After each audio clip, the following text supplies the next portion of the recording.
Hi everyone! Ako po si Mr. Bernard Tubera Gabaon. At sa gabing ito ay gusto ko pong mag-share ng mga tips kung paano po ibababa ang bad cholesterol o LDL. At sineshare ko po ito dahil ako po ay biktima rin po ng high bad cholesterol. Ako po ay may bad cholesterol o LDL na 240 mg per deciliters. So yan po ang aking isang karamdaman. Pero in God's grace, sa mga tips po na kanyang binibigay ay narito na po. Ang unang tips po ay inumin po ninyo ang prescribe ng doktor sa inyo. Kagaya ko po ay mayroon po akong Simvastatin 20 mg araw-araw. Dati po yon. Pero sa ngayon, awa ng Diyos ay nakaligtas na po ako sa pag-inom ng gamot. Pero kung ikaw ay bago pa lamang, kailangan mong kumonsulta sa doktor ng regularly 3 months na nagkakaroon ka po ng blood test. Kagaya ko po ay bumaba na po. So ang readings ko na po ngayon ay 195 mg per deciliters.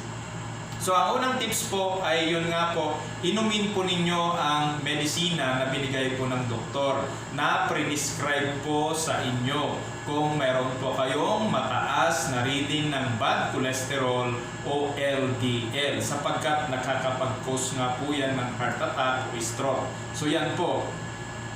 Ang pangalawa po ay kailangan po ninyong mag-diet ulit. Babalik po tayo sa diet. Ang diet po kasi ay napaka-importante po sa atin. Ang mga bagay na ito po ay aking pong nasurvive. Gusto ko lamang pong i-share para makatulong po sa inyong lahat. Lalo na po sa inyo na kagaya ko na mayroon din pong mataas na readings ng bad cholesterol. At ang ginagawa ko po hanggang ngayon pa rin po ay gumagamit pa rin po ako ng mga herbs. Gumagamit din po ako ng mga prutas at gumagamit din pa rin ako ng mga oil. So, umpisahan po natin. Ang una ay gumagamit din pa rin po ako ng olive oil. Ginagamit ko po ito. Hindi po talaga ako gumagamit ng ibang oil except sa coconut oil. Pero dito kasi sa Saudi, madalang naman po yung coconut oil, kaya araw-araw nagtitik pa rin ako ng olive oil. Nilalagay ko pa rin po sa aking pagkain. Kagaya ng sinabi ko po sa naunang vlog ko. So, napakainam po yan. So, kailangan pa rin nating mag-diet. At pangalawa, hindi na rin po ako nag-aasukal ng mga refined.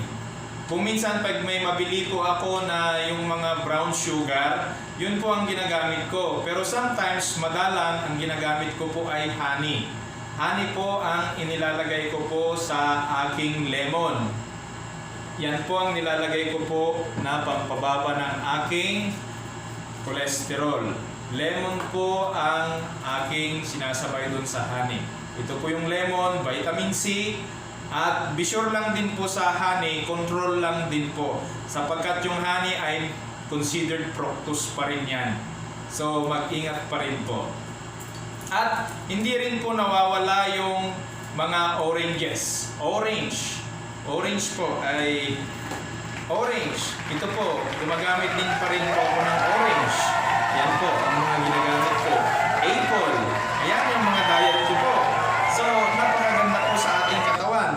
Kaya sana po ay i-aim ninyo na gumamit po ng mga ganito. Luya. Napakaganda po yung luya. Pero alam nyo pong ginagawa ko po sa luya. Sa 6 o'clock ng hapon, yung luya plus green tea po, yan po ang aking pinaghahalo.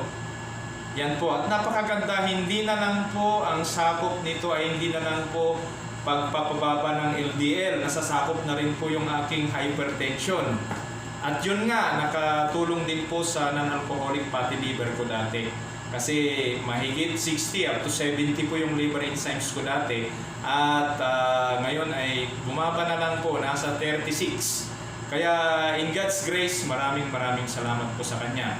Kaya tuloy lang po, mag-diet lamang po kayo kung meron po kayong mga karamdaman na ganyan. At gumagamit din po ako ng carrots bilang merienda ko po sa site sapagkat isa po akong senior safety officer. Hindi ko na po sasabihin kung saan ako nagtatrabaho, basta oil and gas po. Yan. At meron din po akong pipino. Gumagamit din po ako ng pipino. Yan po kasi yung mga ginagamit ko pang makasurvive po. Kasi mahirap na magtuloy-tuloy po lagi sa gamot. May mga konting side effects din po.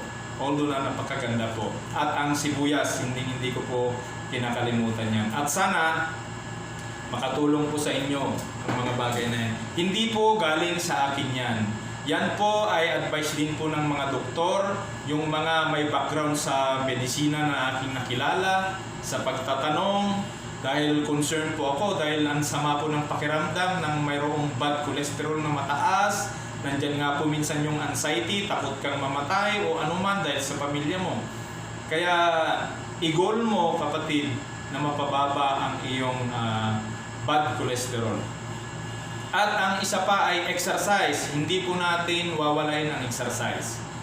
Yan din po ay advice ng mga doktor and even research ko po yan. Lahat po kasi ng mga sineshare ko po ay mga nasurvive ko po at sa ngayon ay napababa. At ganun na lamang po yung kataba ng puso ko na gusto ko pong i-share sa inyong lahat. Hindi ko nga sinasabi po na hindi po pera ang habol ko, kundi ang gusto ko po ay makapag-share sa kapwa ko tao. Sapagkat sa aking vlog ay konti lang din po naman ang nag-views. May mga views na rin po at may mga subscriber po ako dahil hindi naman po karamihan. So ang aim ko po talaga ay ma-sharean po yung mga kapwa ko tao na mayroong mataas na bad cholesterol o LDL para makaiwas po sa heart attack, stroke, sa mga other diseases na related po sa mga sakit na yan. So kailangan nyo pong mag-exercise. Ako po ay araw-araw pa rin po akong naglalakad, 30 minutes. Lalong-lalo na po sa site ko po, kailangan ko pong i-monitor yung mga tao. So kailangan nakakapag-exercise po talaga ako. At dito sa bahay, dito po kasi yung accommodation ko. Dito po ay nag-stretching pa rin po ako o minsan nag-deep breathing. Nagse-search din po ako ng yoga poses. Yung slight lang po kasi ang mga yoga poses po kasi kailangan mo muna rin i-consulta sa doktor kung akma ba yung exercise mo na yan. So yan po ang aking mga ginagawa. So inumin po natin yung binibigay ng doktor. Tapos kumain po tayo ng mga prutas and herbs, gulay, at marami pong mga gulay na dapat po ninyong kainin dyan, lalong-lalo dyan sa Pilipinas, tulad ng malunggay, kangkong, kamote at iba pa. So kailangan po lamang damihan nyo yan. At nasabi ko na po nga, mag-deep breathing, kailangan po yan. At isang advice ko na rin po sa inyo, bagamat na random na po yung nasabi ko sa inyo, ba't ilagay nyo sa puso at sa isipan nyo po ito sapagkat makakatulong po talaga sa inyo. Kapatid, kaibigan, kung ginos mo yan o pinapanood mo itong video na ito, napakalaking tulong po yan sapagkat na-prove ko na po sa aking sarili. Pinakinggan ko po yung advice ng mga doktor, ni-research ko po yung doktor sa mga advice ng doktor sa internet, yung advice ng Amerika, maging sa Canada, maging sa Pilipinas, yung mga vlogger po natin dito sa Pilipinas, lagi po pong nababanggit sila Dr. O, pinapanood ko po yan, at yung iba pa, pinapanood ko po.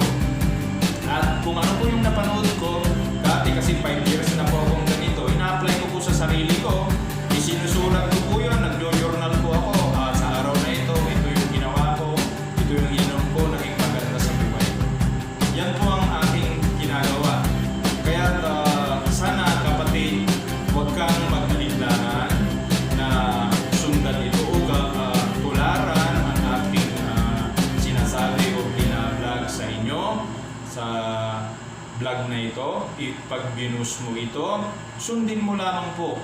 Tunay nga po na napakabuti sa inyo.